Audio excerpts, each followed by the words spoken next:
Hello, and welcome to the Office of the Patriot. If you are a returning viewer or subscriber, welcome back. And thank you for your continued viewership. It is appreciated. My name is Myron Ybarra, and I'm your host. If you are watching this video on YouTube or on Rumble, it's likely that you have more than one social media account. The benefit to having multiple social media accounts is access to news and information from around the world in an instant, as well as other people's interpretation and responses to these news sources. The effect being a massive town square, where you can listen and or participate in whatever conversation you wish. But what if that's not the case? What if you're only being allowed to see and hear what the United States government and major social media companies want you to see and hear? This is what is known as big tech and government collusion. Before I get any further into this presentation, I would like to get your input. Do you believe that you're getting unbiased and complete news reporting by social media? Please take a minute to comment below. On October 14th, 2020, a little over a month before the 2020 presidential election, the New York Post broke a story titled "Smoking Gun Email Reveals How Hunter Biden Introduced Ukrainian Businessman to VP Dad."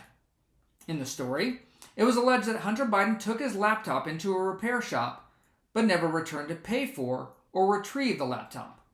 Data on the laptop was recovered by the shop owner, which included incriminating emails outlining business dealings with Ukrainian businessmen with Hunter Biden and the big guy. The big guy is assumed to be then former VP Joe Biden. The New York Post and a number of other conservative social media outlets utilize their social media accounts to include Twitter as a mechanism to share this information with the world.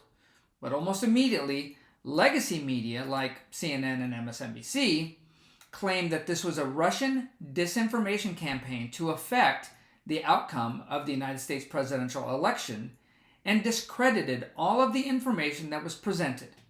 Facebook, Twitter, Google, and Instagram also shared the Russian disinformation story and at the same time censored the true story by prohibiting the posting or removing posts that referred to the Hunter Biden laptop and Joe Biden's connection to Ukraine.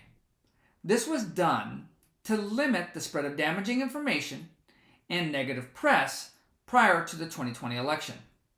Many conservatives, myself included, were inclined to believe the information presented by the New York Post story as factual.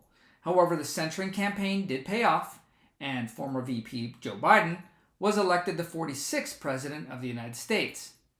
So let's move forward about 2 years to December 2nd, 2022, where Matt Taibbi of Substack received internal Twitter documents that outlined a conspiracy to silence Americans and censor conservatives between our government and social media, making it one of the largest First Amendment violation conspiracies in the history of the United States. What was found was government collusion with big tech at the highest levels to stop damaging factual information from being released to and shared by the public. This information would have likely swayed a fair number of voters away from then candidate Biden's camp, changing the outcome of the 2020 presidential election. These documents included what amounts to orders by the FBI at the behest of the Democrat Party within our government to Twitter to censor anything related to the Hunter Biden laptop story with a known false narrative of it being a Russian psyop designed to influence the 2020 election. Mind you, none of the allegations of Russian interference were corroborated or confirmed by Twitter prior to them censoring.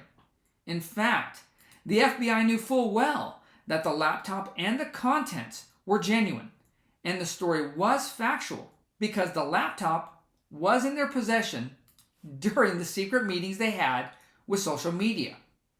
Despite this, the FBI used its power and influence to ensure that the Hunter Biden laptop story would be labeled as Russian disinformation and also inferred that the incumbent, President Trump, was one of the players of this Russian disinformation campaign. I have to put a cherry on top of this Twitter drama because on Monday, December 5th, 2022, just 4 days ago, it was discovered that Twitter's top attorney, James Baker, decided to take it upon himself to vet the release of all internal Twitter documents to Substack.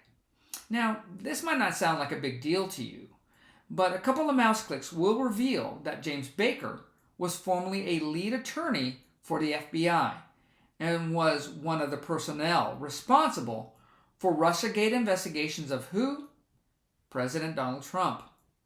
And this is just one incident in a multitude of incidents where you have collusion between government and big tech to censor conservatives.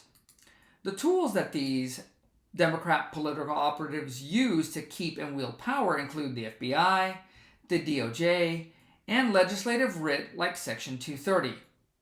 Now we know and can prove that there is a toxic, synergistic relationship that exists between big tech, most legacy media, and the Democrat Party. Is it likely that it will stop? I would like to think so.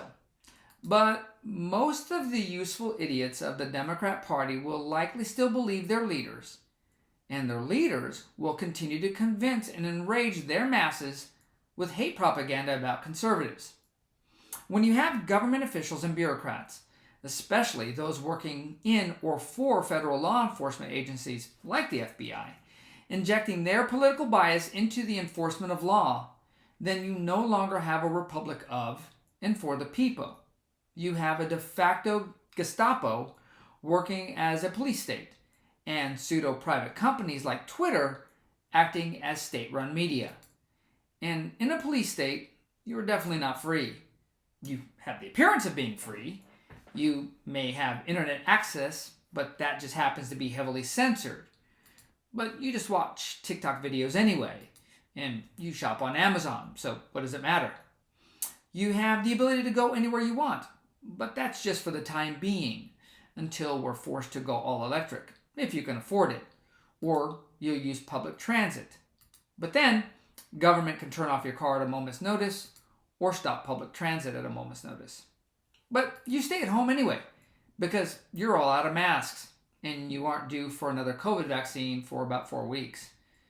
But you can still purchase anything you want, whenever you want, until we move away from legal tender to digital currency, where government can remove your access to your own money and take you from happy to homeless in a millisecond.